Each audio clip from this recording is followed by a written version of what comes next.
Hello बच्चों, आप लोग कैसे हैं। क्वान गाने यूट्यूब चैनल पर आप लोग का हार्दिक स्वागत है। एक बार फिर हम आप लोग को बीच में उपस्थित हुए हैं। तो चलिए बच्चों, आज हम जो आप लोग को बताने जा रहे हैं वो थोड़ा सा आप लोग को सबसे पहले बता देते हैं।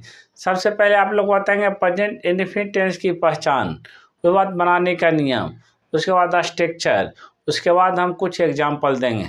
तो देखिए बच्चों, अगर ये वीडियो आप लोग को पसंद आए तो कुमार गाने यूट्यूब चैनल को लाइक, सब्सक्राइब, शेयर एवं कमेंट जरूर करें।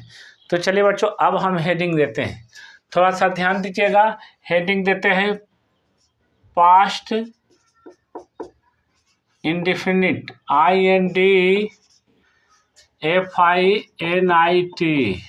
पास्ट इंडेफिनिट टेंस है ना। देखिए बच्चों, सबसे पहले आप लोग को जो वाक्य दिया हुआ रहेगा वो वाक्य को आप पहचानने के लिए सीखिएगा। देखिए, पास्ट इंडेफिनिट टेंस की पहचान क्या है।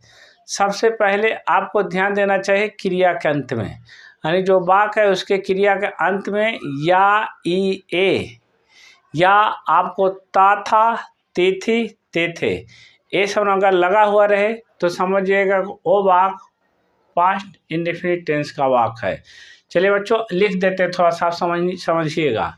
देखिए, पहचान क्या है, आपको क्रिया के अंत में रहना चाहिए। किसके अंत में?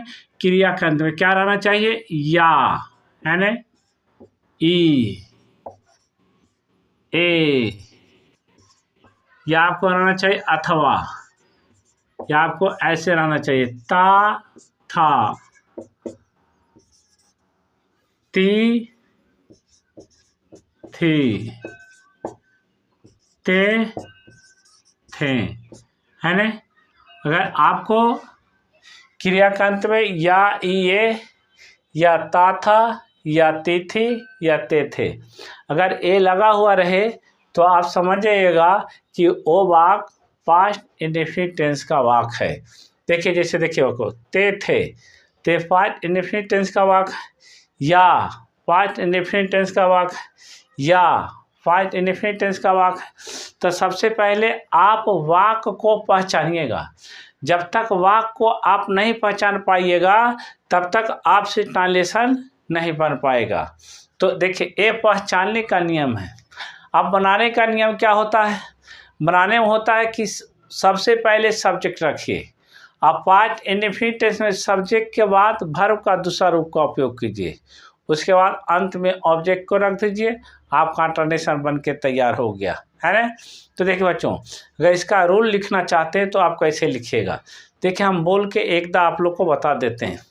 आपको लिखना चाहिए कि जिस हिंदी वाक्य के क्रिया के अंत में, है ना, या, ई, ए अथवा ता था, ती थी, ते थे इत्यादि आया रहे तो वैसे वाक्यों के अनुवाद में सब्जेक्ट के साथ वर्ब का दूसरा रूप का प्रयोग करते हैं और अंत में ऑब्जेक्ट लगा देते हैं, है ना। ये आपका रूल हुआ। देखिए, स्ट्रक्चर लिख देते हैं। स्ट्रक्चर पर थोड़ा सा ध्यान दीजिएगा। देखिए, स्ट्रक्चर क्या होगा। सबसे पहले आपका सब्जेक्ट होगा, उसके बाद वर्ब का दूसरा V2 होगा, उसके बाद क्या हो जाएगा? ऑब्जेक्ट हो जाएगा। क्या होगा? ऑब्जेक्ट। अंत में फुल स्टॉप हो जाएगा। ये आपका पास्ट इंडेफिनिट टेंस का स्ट्रक्चर है ना। क्या है? स्ट्रक्चर है। स्ट्रक्चर क्या है? Subject plus V2 plus object. चलिए बच्चों, अब थोड़ा सा हम एग्जाम्पल देते हैं। लेकिन देखिए बच्चों, अगर आप लोग को ये वीडियो पसंद आए तो कुमार ज्ञान यूट्यूब चैनल को लाइक, सब्सक्राइब, शेयर एवं कमेंट जरूर करें, है ना। तो देखिए बच्चों, अब इसको हम बनाने जा रहे हैं। जैसे पहला वाक्य है कि वे लोग बाजार जाते थे। तो अभी हम बताएं कि सबसे पहले ये वाक्यों का पहचान देखिएगा।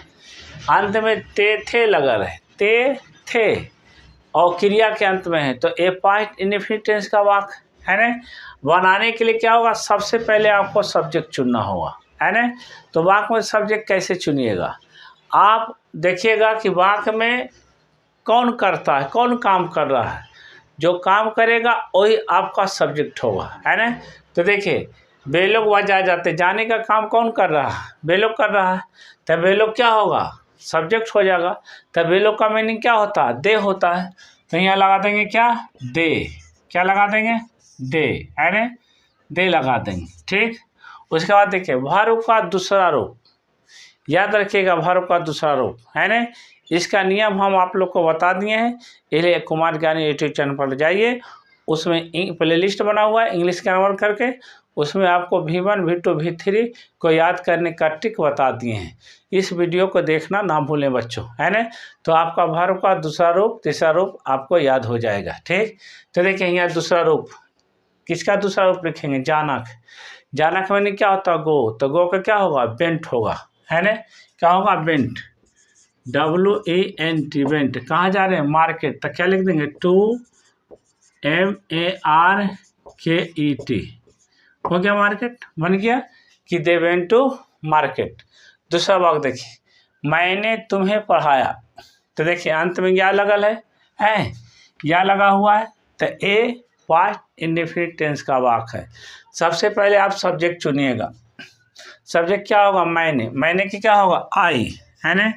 उसके बाद भार्ब का दूसरा रूप, पढ़ाया, पढ़ाना का होता है टीच, तो टीच का क्या होगा दूसरा रूप, टाउट, क्या होगा, टाउट, तो लिख देंगे टाउट, TAUGHT, टाउट। ऑब्जेक्ट क्या होगा, तुम्हें, तुम्हें का क्या होगा, यू, तो जगह यू, तो आपको क्या बन गया, आई टाउट यू, मैंने तुम्हें पढ़ाया। चलिए आज का अंतिम एग्जाम्पल, थोड़ा सा ध्यान दीजिएगा। मैं स्कूल गया, तो देखिए बच्चों, सबसे पहले पहचान, या लगल है, तो प्रेजेंट इंडेफिनिट पहचान क्या होता है, अभी क्रिया के अंत में या, ए अथवा ता था, तिथि, तेथे, या लगल है, इसीलिए ये प्रेजेंट पास्ट इंडेफिनिट टेंस का वाक्य है, प्रेजेंट नहीं पास्ट इंडेफिनिट टेंस का वाक्य। पास्ट इंडेफिनिट टेंस का बनाने के लिए आपको स्ट्रक्चर याद करना पड़ेगा, subject plus V2 plus subject, है ना। तो यहाँ पर देखिए सब्जेक्ट कौन होगा, मैं होगा, तो मैं का क्या होगा, आई हो जाएगा, है ना। उसके बाद देखिए गया, गो का दूसरा क्या होगा, वेंट होगा, है ना, क्या होगा, वेंट। कहाँ, स्कूल, तो क्या होगा, टू स्कूल, क्या होगा, टू स्कूल, है ना। कितना अच्छा समझ गया, आई वेंट टू स्कूल। देखिए बच्चों, अगर आप लोग को ये वीडियो पसंद आए तो कुमार ज्ञानी यूट्यूब चैनल को लाइक, सब्सक्राइब, शेयर एवं कमेंट जरूर करें। जय हिंद, जय भारत।